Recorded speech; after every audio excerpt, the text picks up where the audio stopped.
I was sitting in the superintendent's office, trying to control the trembling of my hands while Mark yelled at me. "You'll never be anything but a poor little thing." He laughed loudly, and I could hear the muffled laughter of the others in the hallway. My heart was beating so hard it felt like it was going to jump out of my chest. I felt sweat running down my back, but I didn't lower my head. They always underestimated me. For years, they laughed behind my back, calling me quiet, as if it were an insult.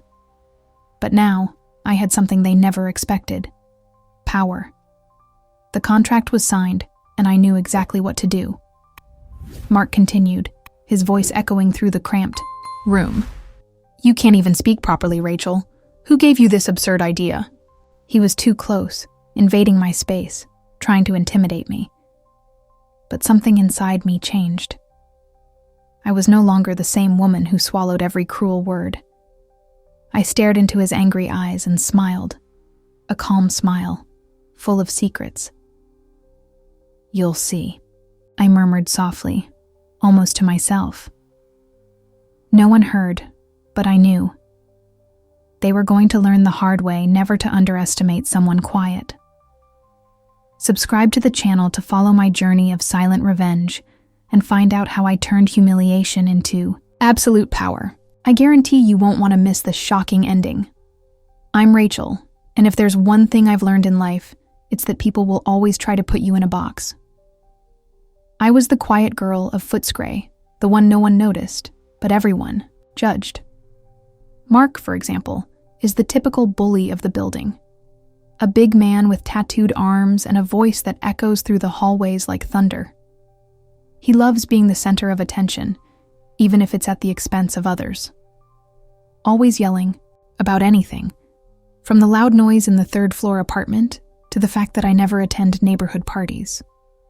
To him, my absence was almost a personal insult. Then there's Sarah, the building's official gossip. She lives on the second floor and seems to have a radar for other people's secrets and flaws. Her high-pitched laughter echoes down the hallway every time she's with her friends, and I know that most of that laughter is about me. She never even leaves the house, Sarah would say, as if that were some kind of serious flaw. But what she didn't know was that I was too busy planning my future while she wasted her time talking about other people's lives. Finally, there's Tom, the only one who seemed different. A resident of the 4th floor. He was more reserved and kind. When our paths crossed, he always greeted me with a sincere smile. Sometimes I saw genuine curiosity in his eyes, as if he knew there was more to me than others saw. Even so, he never tried to get too close. Maybe because he also feared the judgment of others. These three shaped my life here in the building. Mark, with his disdain, Sarah, with her cruel gossip, and Tom, with his quiet kindness. Each of them represented something different: oppression, judgment, and hope. They were the reason I decided to change everything. I didn't just want revenge, I wanted to show that underestimating someone can be the biggest mistake you ever make. While they laughed behind my back, I saved every penny, making smart investments, learning about contracts and real estate. My motivation? To prove that I wasn't invisible, that I could be more than just the quiet girl. Now, with control of the building in my hands, these people will finally understand that whoever laughs last. Well, you know how that saying goes. Footscray has always had a unique smell, a mixture of fresh coffee from the small street cafes and wet grass after the frequent rains. It's the kind of place that seems welcoming at first glance, but only until you start paying attention to the details. Our building, for example, has that old, tired look, as if it's trying to tell stories that no one wants to hear anymore. The rusty handrails creak when you hold them, and the lobby floor makes loud noises under any hurried footsteps. At night, I always hear the floorboards creak as someone walks upstairs, as if the whole building were sighing. The wind that blows through the cracks in the old windows brings with it a damp chill, especially during Melbourne winters. The walls are thin, almost like paper, and I can hear everything. the muffled laughter coming from Sarah's apartment. Mark screams as he argues with his TV, and even the sound of the faucet dripping in the bathroom of the neighbor across the hall. These sounds have always been like knives to me, sharp and invasive. Every laugh seemed to have my name in it. Every door slam sounded like another silent rejection.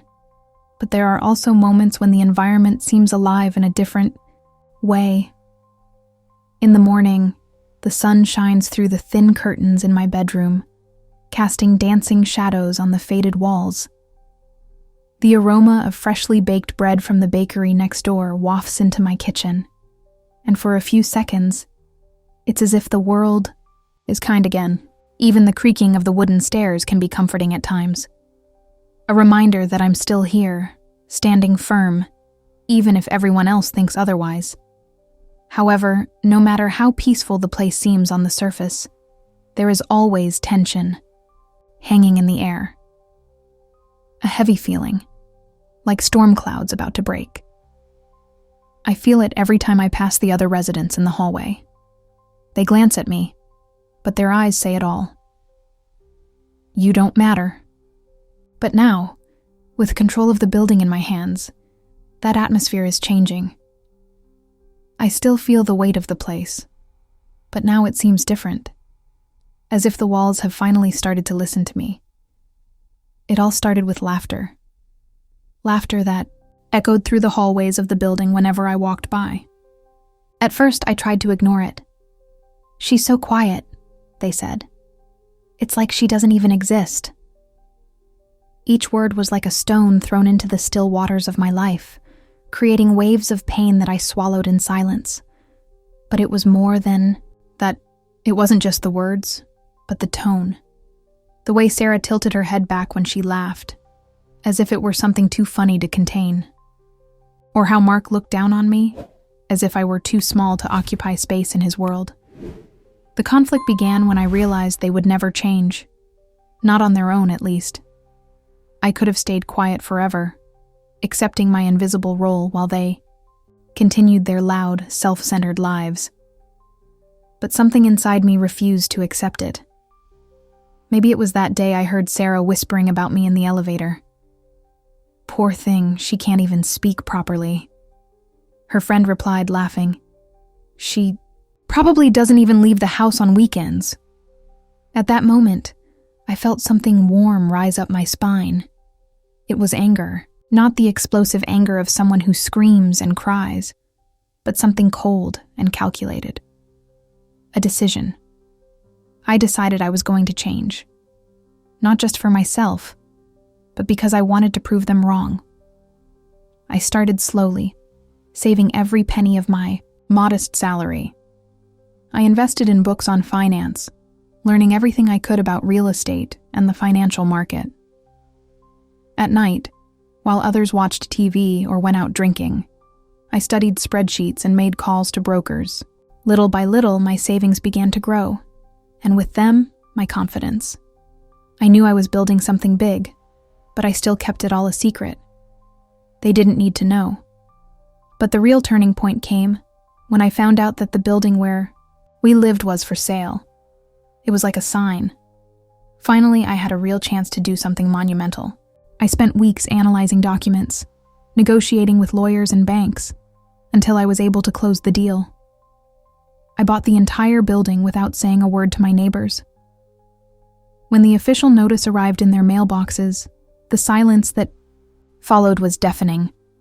They finally realized they had underestimated the quiet one. Now, the central problem was clear: how to deal with these people who had humiliated me for years. Setting new rules would be easy, but I knew I needed to go further than that. I wanted them to understand the weight of their own actions. I wanted them to feel the same discomfort I had felt so many times. So I called a general meeting and prepared my announcement. It was time to show that silent power can be much more devastating than any direct confrontation. This was my chance to transform all the pain I had felt into something greater, to prove that those who laugh first may not laugh best. The first crisis happened before I could even imagine how it would unfold. It was a shock to all of us, but especially to me. I knew that buying the building would be a bold move, but I completely underestimated the neighbors' reaction when they found out who was behind it. The official notice arrived in the mailboxes on that cold winter morning. Attention residents, this building has been acquired by a new owner. I didn't mention my name in the statement. I thought it would be more impactful to let them find out on their own, and that's exactly what happened. The chaos began shortly after lunch. I heard hurried footsteps in the hallway, loud voices arguing frantically. Sarah was the first to appear at my door, banging hard enough to make the walls shake. I opened it slowly, trying to keep my expression neutral as she stared at me with wide eyes and a red face. "You?" she practically screamed, pointing her finger at me as if I were a ghost. "You bought the building?" The disbelief in her voice was almost palpable, mixed with something that sounded like fear. Mark was quick to arrive, pushing Sarah aside. He entered uninvited, his heavy boots echoing on the living room floor. "Is this some kind of joke?" he growled, his intimidating posture taking up all the available space. "You really think you can play landlady here?" They were angry, confused, and above all, incredulous. I saw Tom standing in the doorway, hesitant, watching everything in silence. His presence gave me some comfort, but even so, I felt the weight of the situation. I knew this was the decisive moment. Either I stood my ground, or they would crush me as they always had. I swallowed hard, but I didn't flinch. I looked Mark straight in the eye and replied, my voice calm but firm. "Yes, it's me.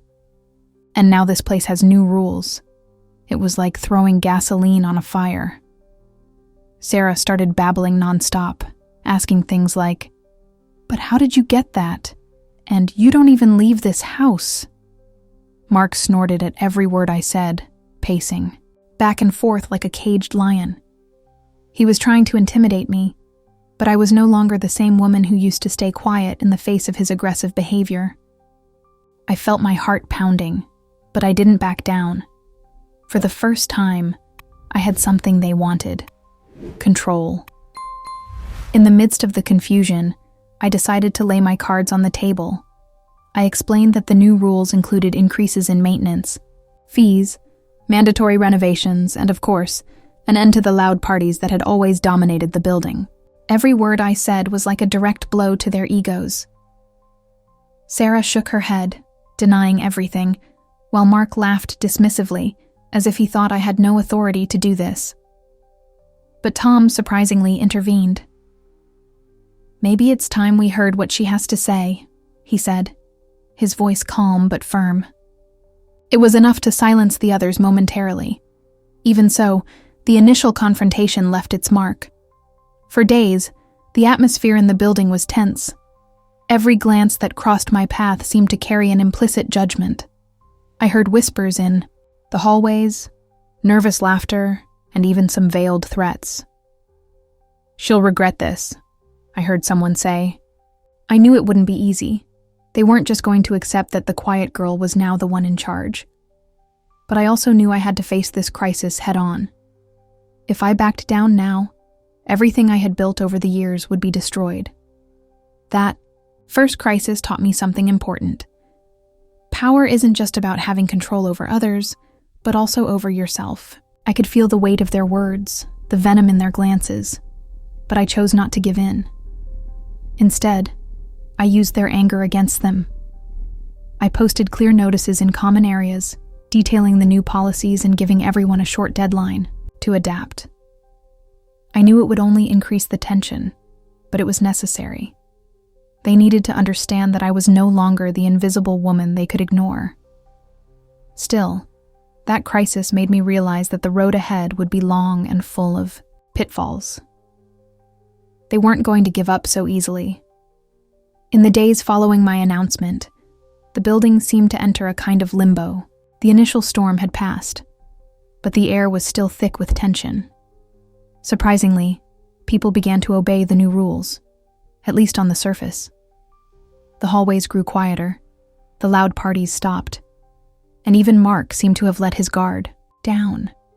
I could feel a false sense of security taking hold of me, as if I had finally won. But I knew it was just the calm before the next storm. At first, I thought maybe they were starting to accept the new reality.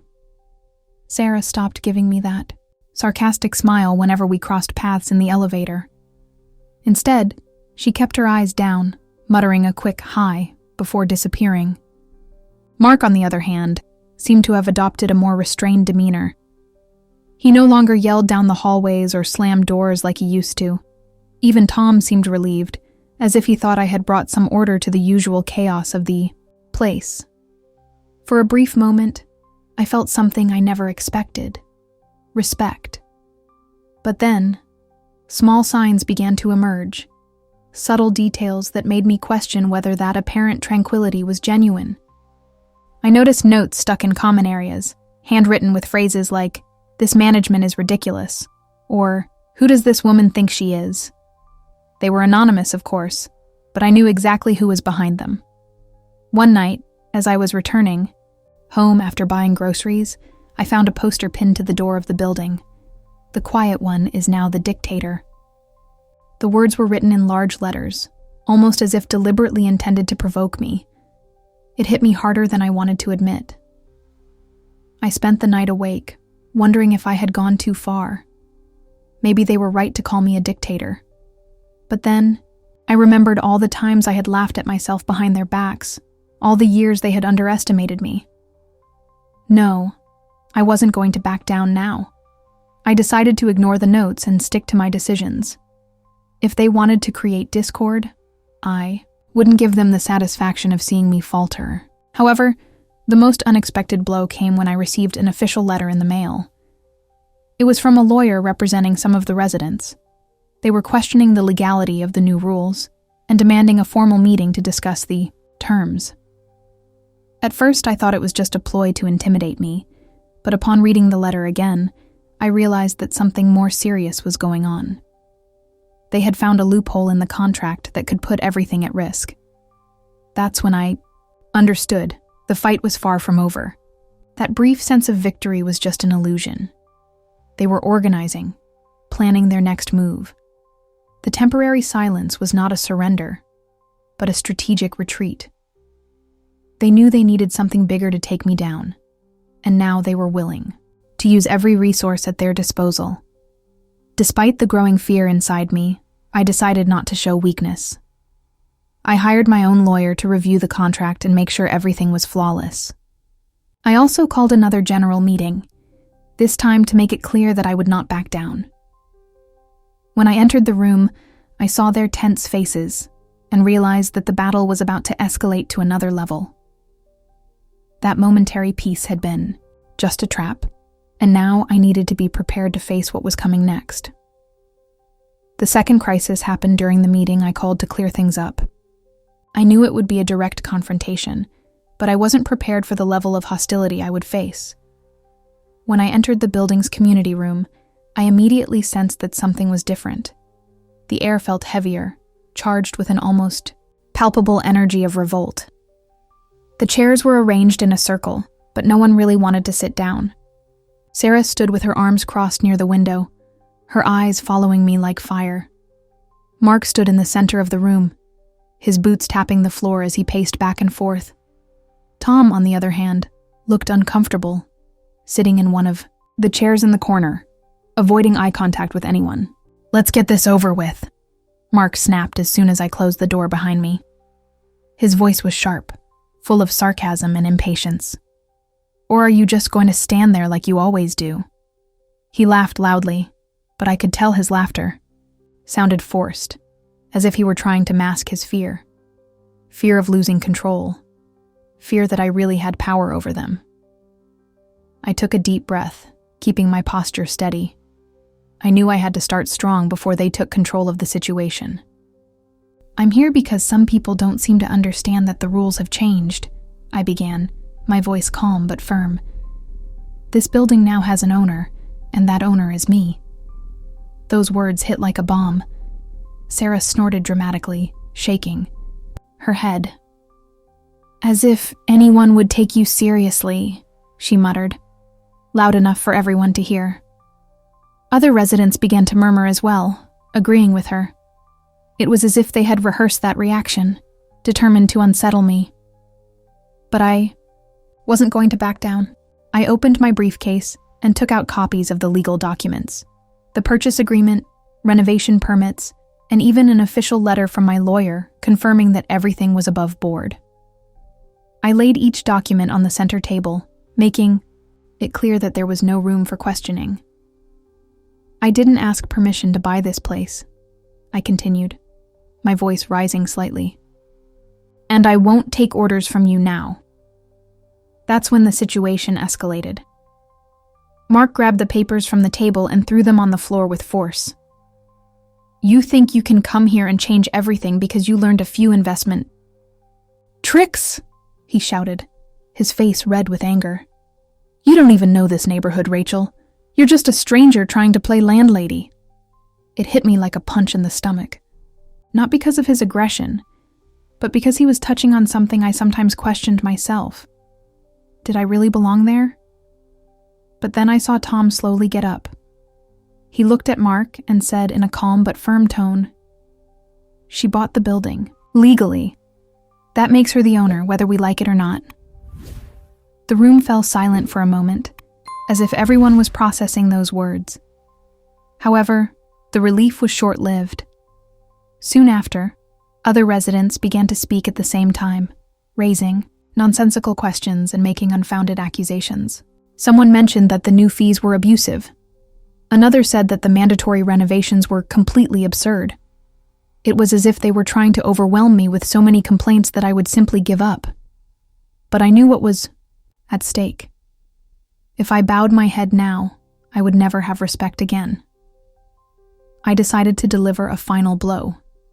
If anyone is unhappy with the new conditions, I declared, raising my voice to be heard above the chaos, you are free to leave. This building is not a democracy. It is my property, and those who wish to stay will follow my rules. The silence that followed was deafening. I saw some neighbors exchanging nervous glances, while others looked ready to explode again. But for the first time, I felt like I had won that round. They were angry, yes, but they were also beginning to realize that I wasn't going to back down. That crisis showed me that despite all the resistance, I was on the right track. The third crisis was the hardest of all, because it wasn't just about facing others. It was about facing myself. It all started a few days after that tense meeting. I was beginning to think that maybe I had finally managed to establish some order in the building. People seemed less hostile, at least on the surface, and the mandatory renovations were moving forward as planned. But then something happened that forced me to question everything I had done up to that point. It was a cold morning when I heard a soft knock on my door. I opened it and found Tom standing there, holding a cup of hot coffee in his hands. He looked tired, with deep circles under his eyes. "Can I come in?" he asked, his voice low and hesitant. I nodded, confused, and led him into the living room. He sat down on the couch, placed the cup on the table, and took a deep breath before he began to speak. "Rachel," he said, looking directly at me, "I wanted to thank you for everything you're trying to do here. I know that many of these people don't deserve your effort, but I think you really want to improve this place." He paused, as if carefully choosing his next words. "But are you sure you're doing this for the right reasons?" That question caught me completely off guard. I stared at him, not knowing what to say. He continued, "Have you thought about the impact your decisions are having on people's lives? Not just Mark and Sarah, but the other residents too? Some families are struggling to pay the new fees. They have nowhere else to go." His voice was gentle, but every word felt like a punch to my chest. He was right. I knew it. From the beginning, my motivation had been revenge. I wanted to punish those who had humiliated me, to show them that I was more powerful than they ever imagined. But along the way, I had convinced myself that my actions were justified because they would improve the building. Now, however, Standing before Tom in his calm honesty, I realized that perhaps I had crossed a line. Later that day, I did something I never thought I would do. I went to Sarah's apartment. I knocked on the door hesitantly, and she opened it with a look of surprise mixed with suspicion. "What do you want?" she asked, her voice heavy with sarcasm. I ignored the tone and stepped inside, noticing for the first time the state of the place. It was small and cramped, with old furniture and peeling walls. There were clothes scattered on the floor and dishes piled in the sink. It looked worn out. "I just wanted to talk," I replied, my voice softer than I intended. She rolled her eyes but let me speak. I told her about my conversation with Tom and admitted that maybe some of my decisions had been overly harsh. To my surprise, Sarah didn't laugh or attack me. Instead, she sighed and muttered, "It's not easy for everyone, Rachel. You may have money now, but not everyone has that option." Those words echoed in my mind for days. I started paying more attention to the other residents, observing how my changes were affecting their lives. I saw children playing in quiet hallways, parents working double shifts to cover the new fees.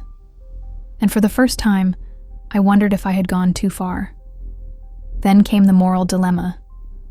I had two options: stick to my rules, showing that no one could challenge me, or relax some conditions to help those who really needed it. The first option would be easier, more in line with the desire for revenge that had always guided me. But the second would require giving up some of the control I had fought so hard to gain. I spent sleepless nights debating with myself, until, finally, I made a decision. I would call another meeting, this time to propose alternative solutions. I would create differentiated payment plans and offer temporary exemptions for families in difficulty. I knew this would weaken my image as an unshakable boss, but I also knew it was the right thing to do. Deep down, that crisis taught me something valuable.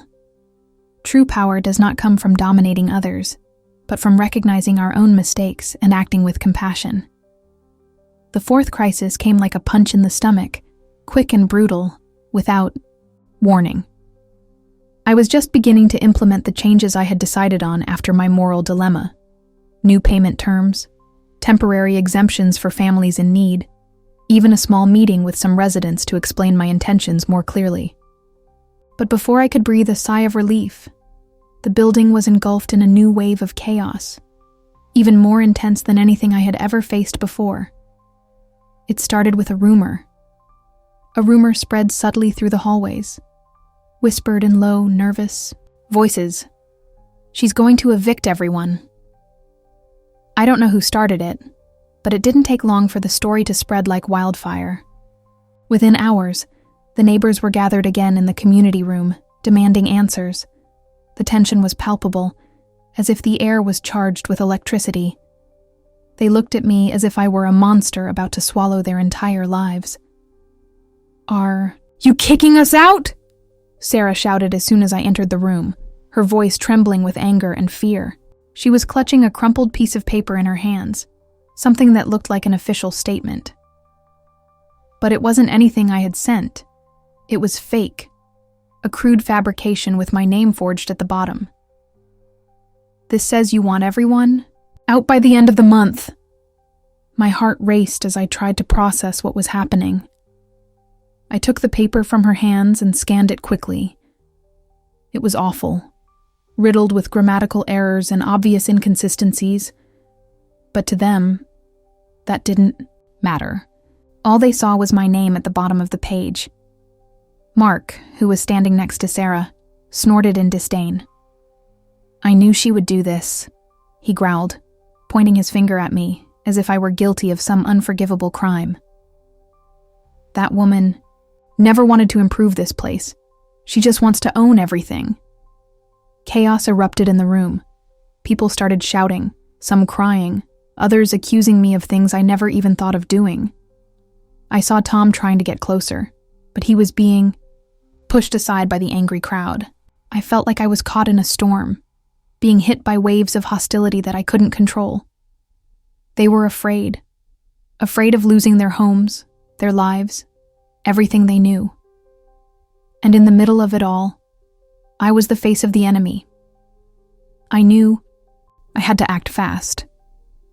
I climbed onto a chair to make myself heard above the noise, my voice shaking but steady. "This is fake," I shouted, waving the paper in the air. "I never wrote this. Someone is trying to divide us even more." But my words fell on deaf ears. They didn't want to listen. For them, any excuse to fight me was valid. It was then that I realized that this wasn't just about me or the building. It was bigger than that. Someone was manipulating the situation, adding fuel to the fire to destroy me completely. I decided to take drastic action. I left the room amid shouts and insults, ignoring the hateful looks. I ran to the office where I kept all the documents related to the building. As I leafed through contracts and records, I noticed something strange. There were extra copies of certain papers that I didn't remember making. Someone had broken into my files. Whoever it was, they knew exactly what they were doing. That discovery made the urgency even greater. There was no time to hesitate. I called another meeting for the next day, this time with irrefutable proof. Digital evidence, records of access to documents, and even a security video showing a suspicious figure entering the building late at night. I knew it would be my last chance to regain control. If I failed now, all would be lost. Before going to sleep, I sat alone in the dark room of my apartment, thinking about how we got here. What started as a quest for respect had turned into all-out war. And now, I had to fight not only against my declared enemies, but also against those who were working in the shadows, trying to bring me down. Tomorrow would be the decisive day. The night before the meeting was the longest of my life. I knew that the next day would be decisive, but I also knew that any misstep could cost me everything. Lying in bed, I heard the distant sound of the wind blowing against the windows and the familiar creaking of the building. Every noise seemed amplified, as if the place itself was trying to remind me how fragile the line between order and chaos was. My mind kept spinning, going over every detail of what I needed to do to make sure they came with me to that room and heard what I had to say. In the morning, I woke up before dawn. The sky was still dark, but there was a faint light on the horizon, like an uncertain promise of something better. I got ready carefully, choosing clothes that conveyed authority without being too intimidating. I wanted them to see me as someone firm but fair, not as a monster about to kick them out of their homes. As I got ready, I thought about all the people who lived there, entire families who depended on the building to survive, children who played in the hallways, elderly people who had built decades of memories within those walls. They weren't just enemies. They were people, and that weighed on me in ways I never imagined. Before the meeting, I made a point of walking through the building, observing the residents' faces. Sarah was sitting on the steps at the entrance, smoking a cigarette, nervously. Mark was pacing back and forth in the parking lot, talking on his phone in a low voice. Tom was standing near the trash can, talking to a woman I recognized as one of the single mothers from the third floor. Everyone seemed tense, anxious, waiting for the final blow they thought I was going to deliver. When I finally entered the community room, I felt the weight of everyone's eyes on me. The atmosphere was heavy, thick like a storm about to break. The chairs were arranged in disorganized rows, and some people didn't even sit down, preferring to lean against the walls, arms crossed, looking suspicious. I placed my briefcase on the central table and took a deep breath, trying to calm my heart, which was beating like a drum inside my chest. "You have every right to be angry," I began, my voice firm but soft. "But before anything else, I want to make one thing clear. That statement is false. Someone is trying to divide us." I showed them the evidence I had gathered. Records of access to the documents, security camera prints showing a masked figure entering the building in the early hours of the morning. "I know who you think I am," I continued, looking directly at Mark and Sarah. "But I never wanted to hurt anyone. Everything I've done so far has been to improve this place. The silence was deafening for a few seconds, until someone in the crowd shouted, "Then why all the changes? Why increase everything?" It was the single mother from the third floor, her voice trembling with frustration. She was holding the hand of a small child, who looked at me with wide eyes. I took another deep breath, feeling the weight of her words. "You're right to question my intentions," I replied, maintaining my stance. At first, I admit that part of me wanted to punish those who underestimated me, but I've learned that doesn't solve anything. Today, I'm here because I want to help build something better for all of us. That statement seemed to take them by surprise. I saw some faces soften, while others remained closed, full of doubt. I knew I hadn't won their trust yet, and maybe I never would. But something had changed in the air. The tension was still there, but now it was different. It was as if they were waiting, holding their breath, to see what my next move would be. So I decided to deliver the final blow. I pulled an envelope from my briefcase and placed it on the table. "These are the new terms," I announced, my voice echoing around the room. "Adjustable payment plans, temporary exemptions for families in hardship, and a new retirement policy that prioritizes everyone's needs." I looked at each of them, trying to convey sincerity in my gaze. "If you still don't trust me, that's okay. But at least give me a chance to prove that we can make this work together." The silence that followed was oppressive. I could feel the weight of the decision hanging over all of us. I knew it wouldn't solve everything at once, but I also knew I had planted a seed. Now all that was left was to wait and see if it would blossom, or if it would be crushed by mistrust.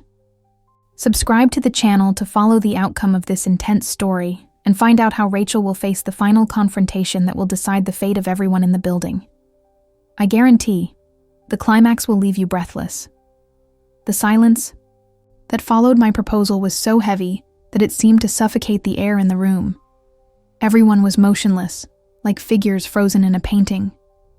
I could feel their eyes on me, some full of doubt, others of anger that had not yet dissipated. I knew that this was my last chance to prove that my intentions were true, and that I was willing to fight for it.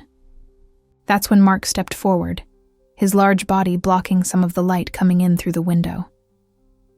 He pointed to the envelope on the table, his voice cutting like a knife.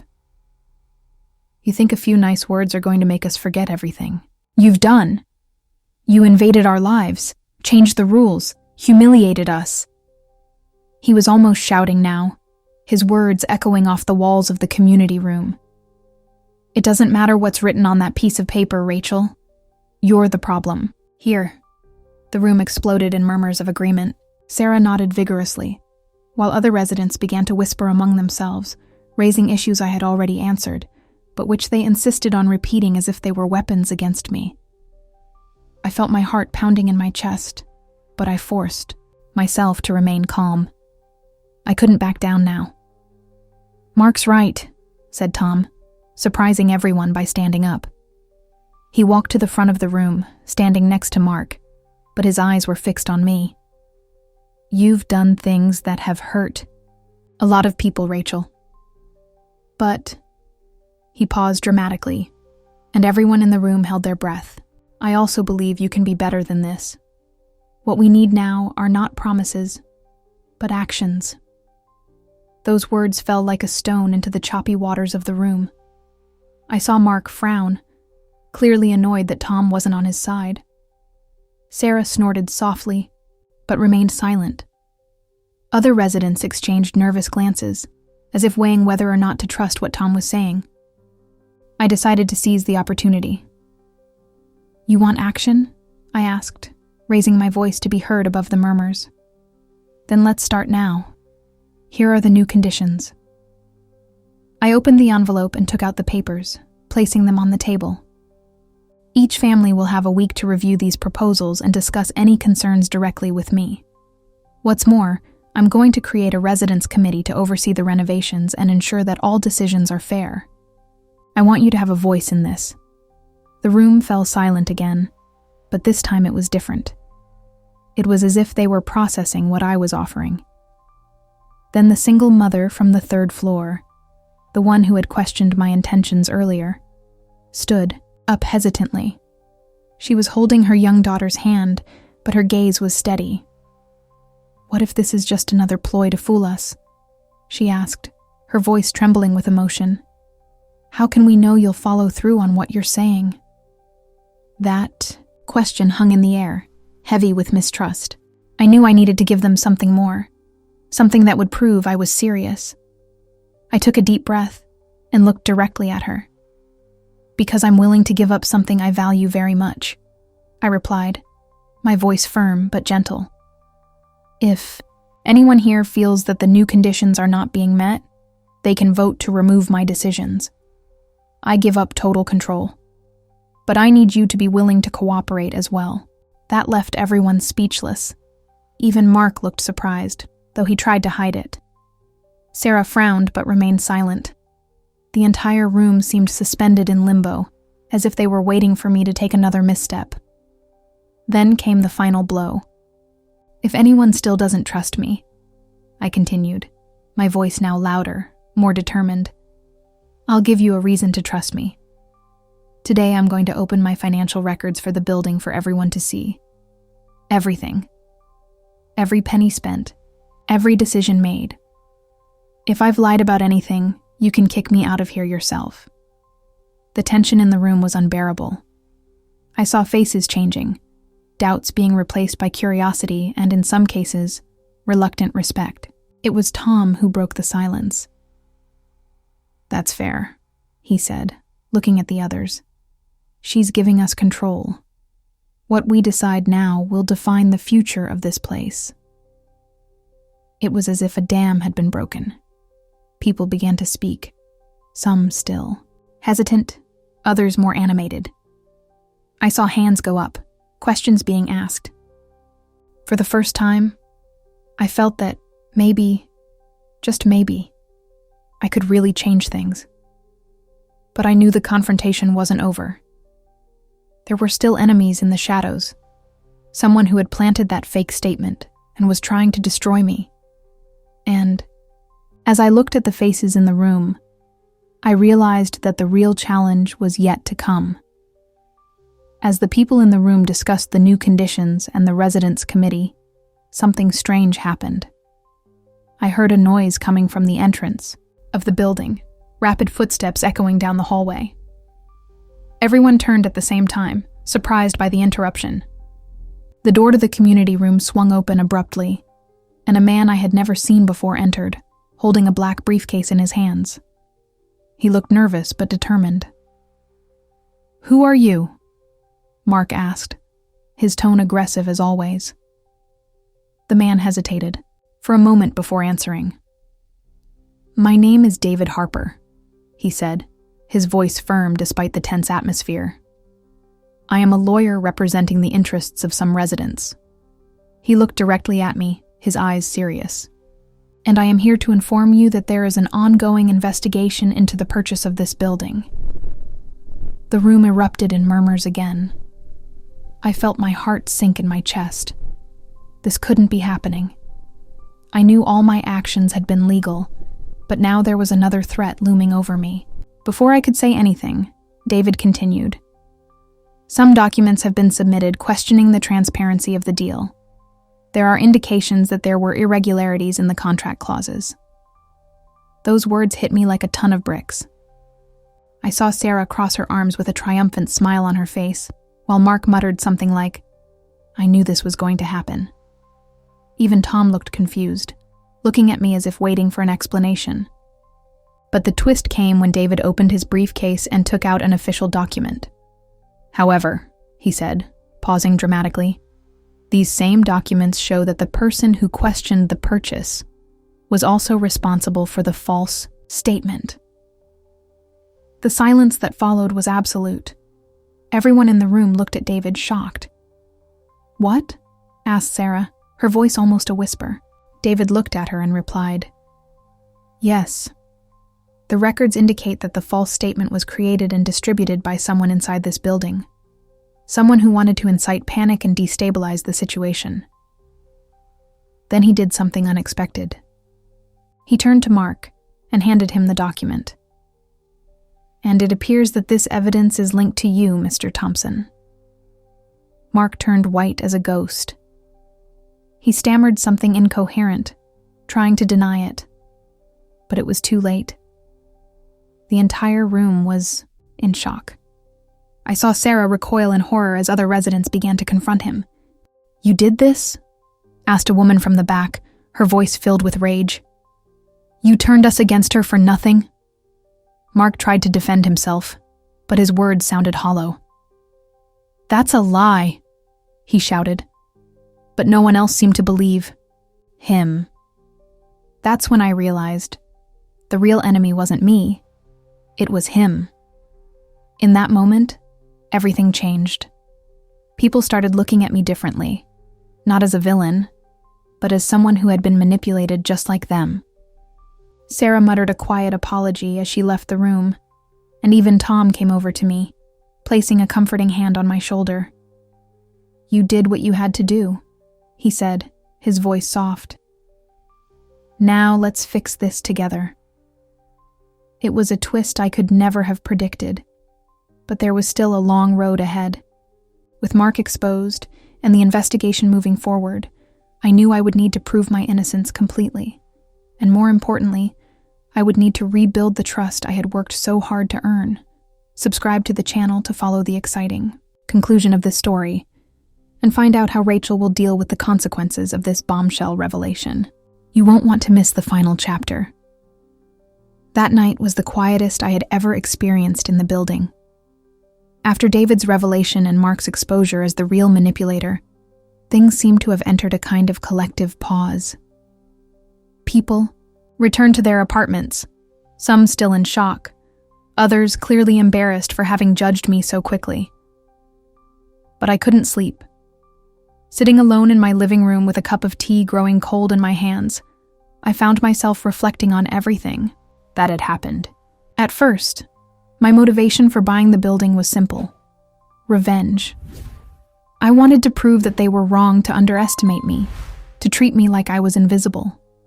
I wanted to show that I could be more than the quiet girl, that I could have power. But now, after everything, the crises, the fights, the accusations, and the discoveries, I realized that this thirst for revenge would never bring me peace. It only fueled more pain, more division. And deep down, I knew that wasn't who I wanted to be. That's when something inside me started to change.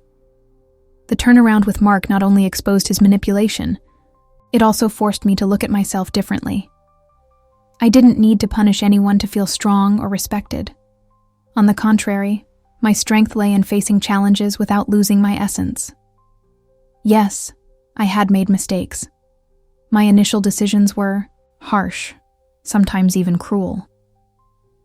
But I had also learned to listen, to recognize when I needed to change. And that was more powerful than any act of revenge. The next morning, I decided to do something I had been avoiding for a long time. I went to Sarah's apartment. She opened the door hesitantly, surprised to see me there. Before she could say anything, I spoke first. "I know you have reasons not to trust me," I began, my voice soft but firm. "But I want you to know that I'm trying to improve, not just for myself, but for all of us." Sarah stared at me for a moment, as if weighing my words. Then, to my surprise, she nodded slowly. I'm sorry for what I did," she murmured, lowering her eyes. "I judged you before I even got to know you. That was wrong." Those words were like a weight being lifted off my shoulders. Not because I needed her forgiveness, but because I realized she was trying to change too. After that, I went to the other residents. Not to apologize, but to talk. To listen to their concerns, their fears, and their hopes. It was in those moments that I felt something I had never experienced before. Connection. They began to see me not as a threat, but as someone who truly cared about the future of the building and theirs. But the most important moment came when I finally sat down with Tom. He always seemed to understand something about me that I myself had been slow to see. "You know," he said as we drank coffee in my kitchen, "it's not about what you did in the beginning. It's about what you choose to be now." His words echoed inside me. He was right. I couldn't change the past, but I could decide who I wanted to be in the present. That process of reconciliation wasn't easy. There were days when I questioned whether it was worth continuing to fight for that place, for those people. But every time I saw a sincere smile or heard a request for help answered, I realized that yes, it was worth it. Because for the first time, I wasn't doing it to prove anything to anyone. I was doing it for myself. In the end, I understood that the real conflict was never against others. It was against myself. I needed to learn to accept my flaws, forgive my weaknesses, and move forward with courage and compassion. And in doing so, I discovered something I never imagined. That the deepest power does not come from dominating others, but from finding balance within oneself. This journey transformed me. Today, I am no longer just the quiet one. I am Rachel, the woman who found her voice and learned to use it wisely. The investigation into the purchase of the building lasted weeks, but it finally came to an end with a clear conclusion. Everything had been done within the law. My financial records and contracts were thoroughly reviewed, and there was no evidence of any wrongdoing. It was a huge relief, but what really mattered to me was how this resolution would impact the people around me. I knew that proving my innocence legally was only part of the problem. The real challenge was restoring trust. On the day the official results were announced, I called another meeting in the community room. This time, the atmosphere was different. People entered without hostility, some even greeting me with shy smiles. Sarah was there, sitting quietly in the corner, while Mark remained absent. He had moved away quietly during the investigation, unable to face the shame of being exposed. When everyone was gathered, I stood at the front of the room, holding a copy of the official report in my hands. "Here is the proof that I did everything correctly," I began, my voice firm but gentle. There was no manipulation or illegality in the purchase of this building. But that doesn't change the fact that I also made mistakes. I paused, looking directly at each face in the room. I came here thinking I needed to punish you, to show you that I was stronger. And in the process, I ended up causing pain where I only wanted justice. I saw some residents exchange glances, surprised that I was admitting my faults so openly. Tom nodded slightly, as if he understood exactly what I was trying to say. I continued. But now I know that revenge builds nothing. What we need is collaboration, mutual respect. That's why I want you to know that this place is no longer just mine. It's ours. You have a voice here, and I'm willing to listen to it. Then I took a new document out of my briefcase. A collective agreement detailing the new conditions for the building. It included temporary reductions in fees for families in need, a flexible schedule for renovations, and, most importantly, the creation of a residents' council that would make joint decisions on important issues. "This is for all of you," I explained, placing the contract on the table. "If you accept, we'll move forward together. If not, I understand." For a moment, no one spoke. The room was silent except for the distant sound of wind blowing against the windows. Then an elderly woman from the second floor slowly stood up. She was one of the few people who had always treated me kindly, even before all this started. "I'll sign," she said, her voice weak but determined. Others began to speak up, hesitant at first, but gaining confidence as more hands rose in, support. Even Sarah approached, taking the pen with a deep sigh. "You've changed," she whispered softly as she signed her name. "And I need to change too." That scene was one of the most emotional moments of my life. Seeing those faces, once filled with mistrust, now united in a common purpose, showed me that we had taken the first step toward something bigger. It wasn't perfect. There were still open wounds and painful memories, but it was a start. After the meeting, I stayed alone in the room for a few minutes, taking in everything that had happened. It was as if a huge weight had been lifted off my shoulders. I no longer had to fight them. For the first time, we were on the same side. Later, I walked through the hallways of the building, noticing small changes. There was laughter coming from Sarah's apartment, something I had never heard before. Children played on the front steps, supervised by adults who chatted animatedly. Even the walls seemed different, as if the heavy air that had hung over us had been replaced by something lighter, more hopeful. That night, I sat on the balcony of my apartment, watching the lights in the windows around me. I felt a peace I hadn't experienced in a long time. I knew there were still challenges ahead, that completely rebuilding harmony would take time. But I also knew that we had taken the most important step, choosing to work together instead of continuing to fight each other. Finally, the main conflict was resolved. The building was no longer a battlefield. It was a home. And for the first time, I felt at home too. The following weeks brought changes I could never have predicted. The building, once a place of tension and resentment, began to transform into something more alive, more human. Every decision made together seemed to inject new energy into the environment, as if the walls were finally breathing a sigh of relief.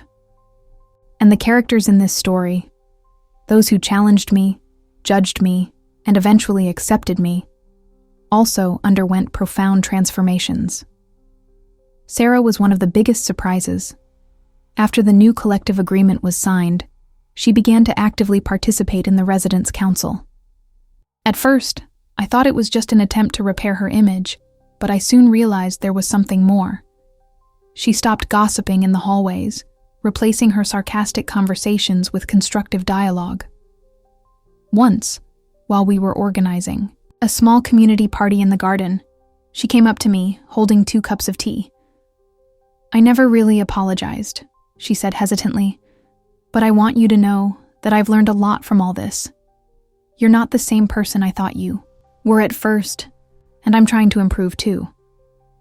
It was a sincere, almost fragile moment, and for the first time, I saw Sarah as someone other than the gossip on the second floor. She was rediscovering herself, just like me. Mark, on the other hand, disappeared, completely from our lives. His departure left a strange void, but also a clear lesson. The weight of his actions ultimately crushed him. Some residents commented that he had moved to another neighborhood, where he was trying to start over away from the critical eyes of those who knew him. Although I felt some pity for him, I knew he needed to face the consequences of his choices. Still, his absence served as a constant reminder of how manipulation and selfishness can corrode even the strongest people. Tom was the link that held many things together during this transition period. He became a kind of mediator between the residents, always willing to listen and propose solutions when minor conflicts arose. One night, as we walked through the parking lot after a board meeting, he said something to me that stuck with me. "You know, Rachel, sometimes people just need to see that someone else is willing to take the first step. You did that, and now everyone is following your lead." His words touched me deeply. Tom was proof that even in the most difficult situations, kindness and patience can still change the course of things. The other residents also began to open up in unexpected ways. The single mother on the 3rd floor, the one who had questioned my intentions so intensely at first, became one of the most active voices on the board. She brought creative ideas to improve the common areas, especially with the children in mind. I saw her children playing on the new swings installed in the courtyard, and every laugh seemed to bring more harmony to the place. Even the elderly, once isolated in their apartments, began to participate more in community activities, sharing stories and experiences that enriched all of our lives. For me, the consequences were the most profound. I was no longer just the woman who had bought the building to prove a point. I had become an integral part of that community, an essential piece in the puzzle we were rebuilding. My thirst for revenge was replaced by something much more valuable: purpose. I discovered that my true power didn't come from controlling others, but from inspiring them to be better. And in the process, I also became a better version of myself. The building now breathed collaboration, respect, and hope. And while there were still difficult days ahead, we knew we were building something lasting. Together. Sitting on the balcony of my apartment on a quiet night, I watched the lights of the building glow softly against the dark sky. The cool Melbourne breeze carried the familiar scent of wet grass and fresh coffee, as if to remind me where it all began. But now, that smell no longer brought the feelings of loneliness or rejection I used to feel.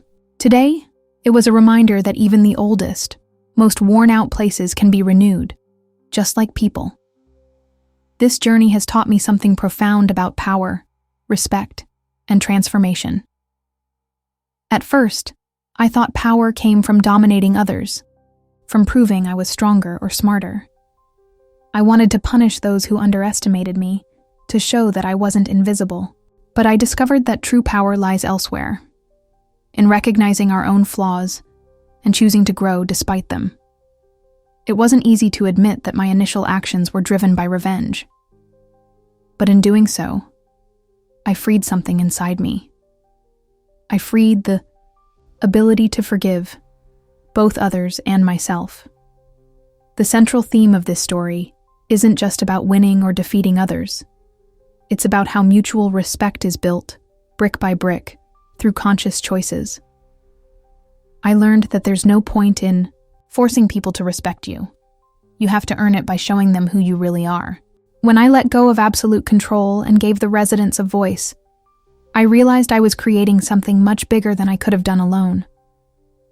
Respect isn't imposed, it's cultivated. I also understood that no one is completely good or bad. Sarah, Mark, Tom. They all had sides I had never considered before. Sarah, with her mean gossip, also had fears and insecurities that led her to act that way. Mark, despite his arrogance and manipulation, was someone who desperately needed to feel superior because deep down, he feared being insignificant. And Tom? Tom was proof that even in the midst of chaos, there is always room for kindness and understanding.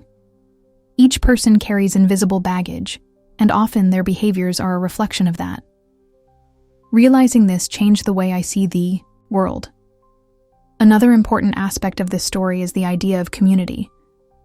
Before, I saw the building as a battlefield, a place where I had to prove my worth. Now I see it as a web of human connections, each thread representing a life, a story, a set of dreams and fears. None of these lives exist in isolation. They are all interconnected. When one thread breaks, the entire web suffers. But when we work together to strengthen these connections, something extraordinary happens. We create something that benefits everyone. Ultimately, this experience taught me that personal and collective growth go hand in hand. I couldn't have changed the building without first changing myself. By facing my own fears and weaknesses, I inspired others to do the same. And in the process, we built something that goes beyond walls and hallways, a new way of living together. Today, I know that the true legacy of this story is not about who won or lost. It's about how we learn to see each other with more empathy, to recognize that everyone has something to offer, and that sometimes the most invisible person can be the one who brings about the biggest changes.